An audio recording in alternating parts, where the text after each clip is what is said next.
พรรคประชาชนปฏิวัติลาวเวลาใดก็ได้เชิดชูสถานะบทบาทที่เป็นการจัดตั้งการเมืองที่สูงสุด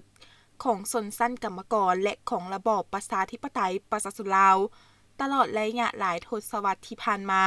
พรรคเฮาได้แบกหาบภารกิจอันหนักหน่วงและผ่านพาบททดสอบอันละเอียดละเอียวนานาประการแต่ย้อนอุดมการณ์สังคมอันตั้งมั่นพรรคได้เด็ดเดียวตั้งหน้ากำคันทุงแห่งการปฏิวัตินำพาปวงชนลาวทั้งชาติต่อสู่ต้านจักรพรรดิผู้หุกหานเพื่อปลดปล่อยประเทศชาติและประชาชนบรรดาเผ่าออกจากแอกปกครองของระบอบลาเมืองขึ้นและศักดินาขายชาติสถาปนาสาธารณรัฐประชาธิปไตยประชาชนลาวในวันที่2ธันวาคม1975ซึ่งสหายพลจัตวาเลียนวิไลพันทองคำเลขาคณะบริหารงานพรรคหัวหน้าการเมืองวิทยาคารเทคนิคการทหารได้ให้ฮู้ว่าโรงเรียนวิทยาคารเทคนิคแม่นบ่อนหนึ่งที่ได้รับการก่อสร้างและสร้างตั้งขึ้นโดยภายใต้การชี้นำพาของกระทรวงป้องกันประเทศและก็กรมใหญ่เทคนิคกองทัพมีหน้าที่ก่อสร้างนายทหาร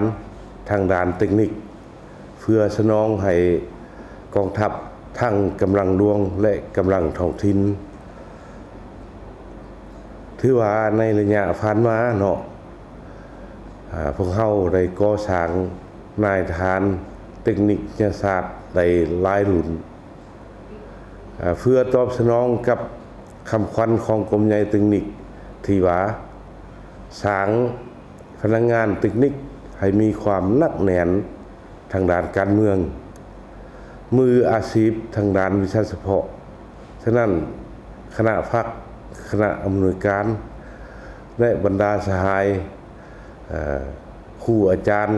พนักงานได้ถือเอาเวียกงานตัวนี้เป็นเวียกงานหนึ่งแถวหน้าของโรงเรียนของพวกเราต่อกับประธานดังกล่าวนั้นพวกเราจะยังสืบต่อก่อสร้าง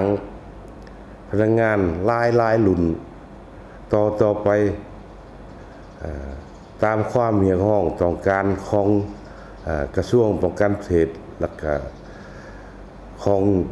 บรรดากำลังหลวงกำลังท้องถิ่นในทั่วประเทศ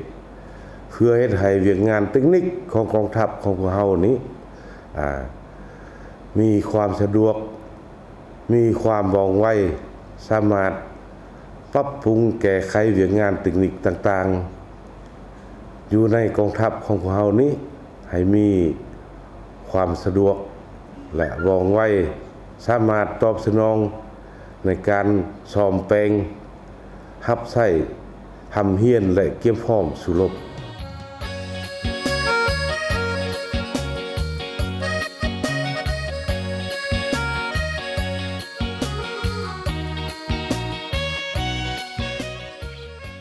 ในนามข้าพเจ้ากับแม่นพนักงานสำสิภะผู้หนึ่ง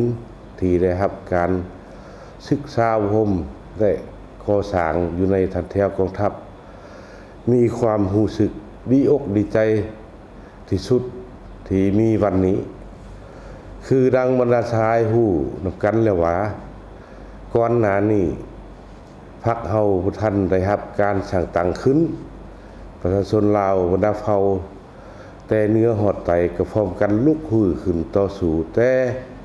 ระยะนั้นบ่ได้รับชัยชนะย้อนว่าบ่มีพรรคนำพาภายหลังที่พรรคเกิดขึ้นในวันที่22เดือน3ปี1955ก่อตั้งโดยฐานประธานไกรสอนพรหมวิหารผู้นำที่แสนเคารพรักของพวกเราขบวนการต่อสู้ของประชาชนลาวบรรดาเผ่าได้รับการชี้นำพาจากพรรคถือว่าบรรดาวันลบต่างๆขบวนการต่างๆล้วนแต่ได้รับชัยชนะจนมาฮอดวันที่2ธันวาคมปี1975ประเทศชาติของพวกเขาได้ปลดปล่อยอย่างสมบูรณ์และประกาศเป็นเอกราชให้ชาวโลกรับรู้ในโอกาสนี้เนาะข้าพเจ้า ในนามพนักงานสมาชิกพรรคจึงขอแสดงความขอบอกขอบใจและคำอวยพรชัยต่อการนำพรรครัฐและการนำกระทรวงป้องกันประเทศที่ได้นำพากองทัพของเราสร้างผลงานและได้รับชัยชนะตลอดมาในโอกาสนี้ก็ขออวยพรชัยอันประเสริฐไปยังการนำภาครัฐการนำกระทรวงป้องกันประเทศและพนักงานนักรบอยู่ในทันแถวกองทัพจงพร้อมกันอยู่ดีมีแห้งการนำขันสูงของภาครัฐและก็คือการนำของกระทรวงป้องกันประเทศ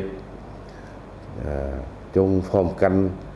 นำพาประเทศชาติก็คือกองทัพของพวกเราเฮ็ดสำเร็จหน้าที่ก้าวขึ้นแล้วก็อวยพรไปยังพนักงานนักรบทางกำลังหลวงและกำลังท้องถิ่นอยู่ในทั่วประเทศจงพร้อมกันเฮ็ดสำเร็จหน้าที่ตามการมอบหมายของชาติและประชาชนมอบหมายให้ขอขอบใจเว้ารวมแล้วตลอดระยะ71 ปีผ่านมาแห่งการสร้างตั้งและเติบใหญ่ขยายตัวพรรคประชาชนปฏิวัติลาวแม่นได้ตัดสินถูกชัยชนะของภารกรรมประวัติศาสตร์ในระยะการต่อสู้ปลดปล่อยชาติและระยะปกปักรักษาสร้างสาพัฒนาประเทศชาติดังคำขวัญที่ว่าพรรคประชาชนปฏิวัติลาวผู้จัดตั้งและนำพาชัยชนะของการปฏิวัติลาว